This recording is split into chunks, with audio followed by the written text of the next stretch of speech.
So if you are ready, we go. I am ready. Okay. What about your new single, Girlfriend?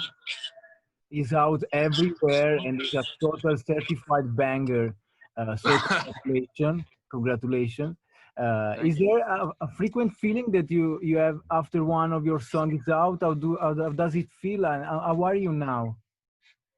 I've gotten in the habit of knowing that whatever song that I make, it's not really about myself.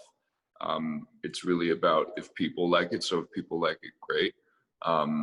And I that goes for all of my songs. Every song that I play, I get up on stage and I realize, wow, this isn't even about me. This is about people just feeling something and relating to the song and kind of like injecting life into it. I say injecting life into it. And yeah, so that's kind of the same way I feel about Girlfriend too. I love Girlfriend. Yeah, so before Girlfriend, you put out a song about quarantine. And as you said in an interview, you find it hard to communicate with words. So you try to put emotions into music. And how did quarantine affect your creative process and your music? Well, quarantine really put me back into like 2006 when we didn't have a lot of cell phones, and it was a lot of nights of just kind of letting thoughts circulate in my head, and that's kind of how I used to think. But now we have these devices that you can look at Twitter and you can look at videos. So it was I kind of put myself back in 2006 where I didn't have any technology in front of me, and I kind of just organically wrote that song in my noggin. Apart from your music, you also recently worked for other artists such as John Legend, Katy Perry, 5 Seconds of Summer. Do you find it easier to write or produce your stuff or other people's? I find it easier to make my own stuff. It's always because every time the songs that I write for other artists don't seem to be they don't seem to like be as popular as the ones that I write for myself, because I have such a sonic stamp and I have such a sound that I guess my melodies are like really like all over the place. For me, it's just like, oh, I can of course sing this high C sharp to a E flat, but I know that's like not in everyone's vocal range. So I know I got to write like easier stuff for other people. Okay. You're 28, already have 5 Grammy nominations, 2 Billboard Music Awards, 1 Critic Choice Awards, 1 Golden Globe nomination. What are your goals now? I want the Oscar. For That which would be movie? cool. For which movie? A movie that I score a song to. That would be super cool. I don't know. Wow, wow. So, but let's go back in time. "See You Again" was the best-selling song in 2015.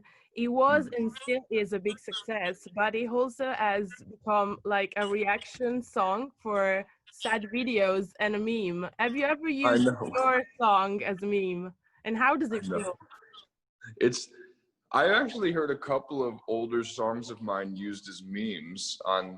I'm like, I'm mindlessly scrolling through TikTok, and I hear a joke song that I made in like 2013, even before "See You Again," being used, and everyone's like reminiscing, like, "Oh, these are the good old days of TikTok." I'm like, I wasn't aware that this was even around on the internet. So, I mean, "See You Again" brought me back to Los Angeles from Miami. I had to fly to LA to play it at Kobe's at the NBA Finals in honor of Kobe. So I mean, "See You Again" lives on forever. I love that song. Yeah, and another big collab that you had last year was with BTS.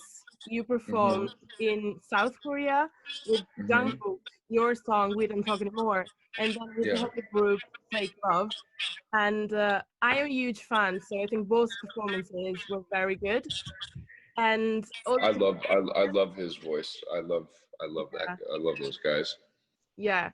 And also BTS is very well known for being rightly highly selective about who they decide to work with. So I'm curious to know, how did it all happen? How did it all start? I think those guys have just been a fan of mine for quite some time, and that made me very happy because mutually I was a big fan, I am still a big fan of theirs as well. And I don't know, it just all happened organically, and isn't that just the best way for things to happen?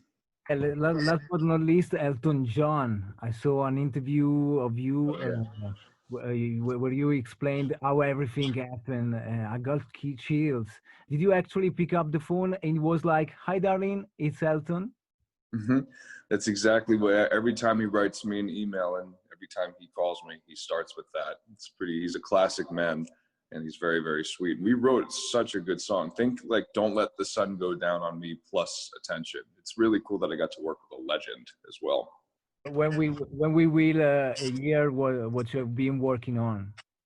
Next year you'll definitely hear it. We're just trying to find a, go ahead. Yeah, we have to wait though. Still a Yeah, little. you have to wait. What fun is it if you don't wait? Okay, so last question is a little game. So now, do you know any words in Italian? I probably if someone said it to me, I'd probably be like, I remember that word, but not really. Okay, so we're gonna give you a list of like 3 or 4 words, and you have to guess the meaning. So if you know it, then it's cool. Otherwise, you have to guess. Okay. Okay. So you have to tell us, what do you think it means in Italian? Okay. All right. I'm about to offend all of Italy. I'm excited. No, don't worry. The first word is spiaggia. Scadda. Spiaggia. Spiaggia. Spiaggia. Do I get a hint, or I just have to literally guess out of like a million meanings? Spiaggia.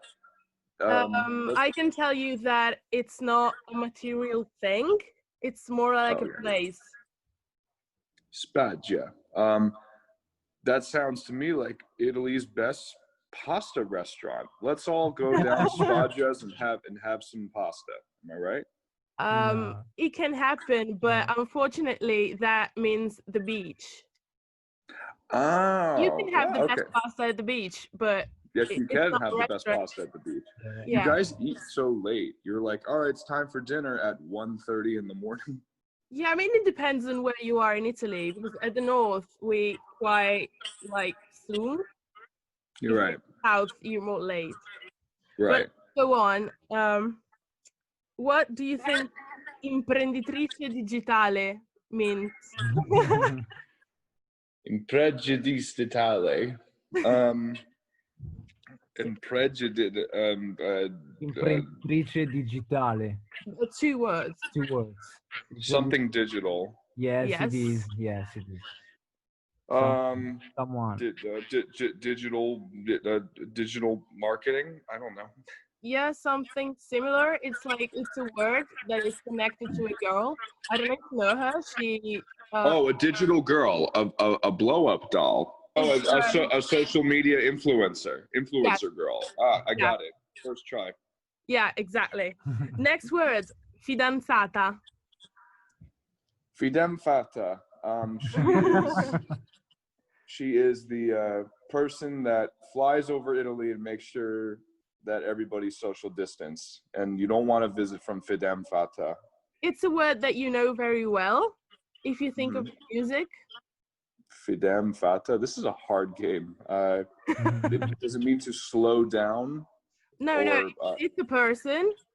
So think of your music and your songs and the titles of your songs. Fidanzata. It's a person. It's a person in my song. I'm going through all my songs right now. The person I wrote Attention about? Who? I don't know. No, it means girlfriend. Ah, fidanzata. Wow, that's the word for girlfriend? Yes. Yeah. Baby, would you ever want to be my fidanzata? Wow. That's a nice ring. Yeah, it sounds cool. So last word is Puffi. Puffy. It's my nickname, but of course in Italian. In Italian, it means Smurfs. You know, those like blue cartoon Muffy. Okay, I don't know. I didn't know that. I actually don't as even know Smurfs. anything about the It's a Smurfs either. cartoon, but in Italian sounds a lot like your surname. Yes, it does. Yeah.